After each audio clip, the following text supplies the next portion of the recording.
धुंधली रोशनी में मैदान भयावह दिख रहा था। ठंडी हवा में सिहरन थी और भूतों का झुंड लड़के को घेर चुका था। उसकी चमकती लाल आंखें और विकृत चेहरे डरावने लग रहे थे। जैसे ही उन्होंने एक भयानक चीख मारी, लड़का जमीन पर गिर गया। उसकी आंखें बंद हो गई और शरीर निष्प्राण सा लग रहा था। अगले ही पल उसके पिता दौड़ते हुए आए।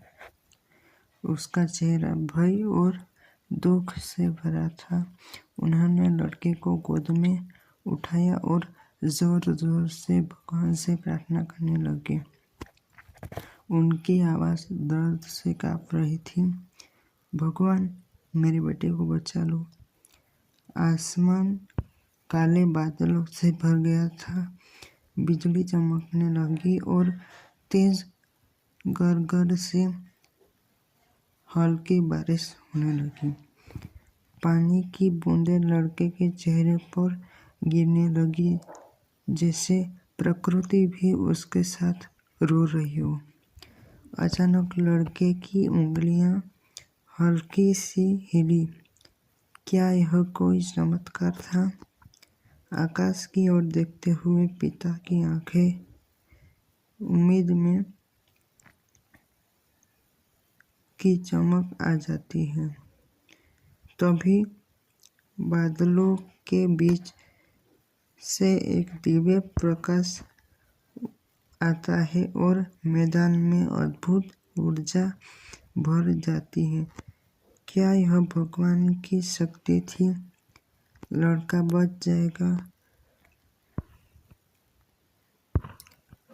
रोशनी और तेज होने लगी। उसके बीच दिव्य आकृति प्रकट हुई। वह सफेद वस्त्रों में लिपटी थी। उनकी आंखें अपार शांति और करुणा थी। पिता ने श्रद्धा से सिर झुका लिया, लेकिन उनके दिल में सवाल उमड़ रहे थे। क्या यह कोई देवदूत था? क्या यह उनके बेटे को बचाने के लिए आया है? दिव्य आकृति ने धीरे धीरे हाथ उठाया और लड़के के ऊपर प्रकाश की एक किरण बरसने लगी।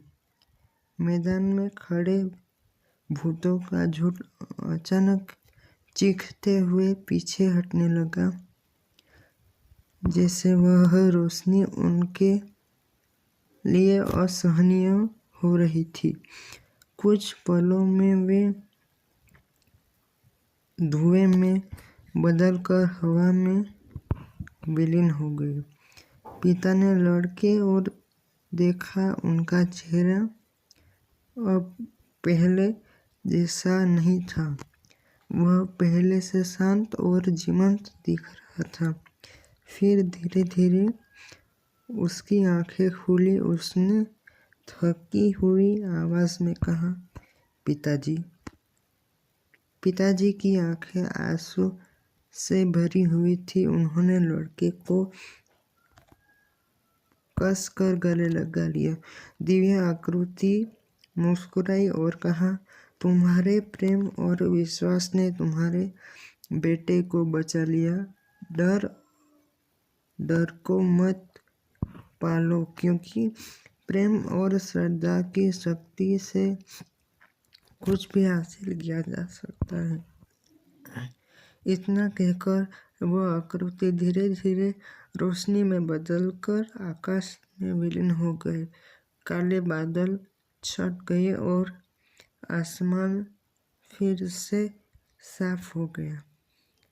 पिता और बेटा एक दूसरे को देखकर मुस्कुराए। वे जान गए थे कि सच्चे प्रेम और आस्था के सामने कोई अंधकार नहीं टिक सकता।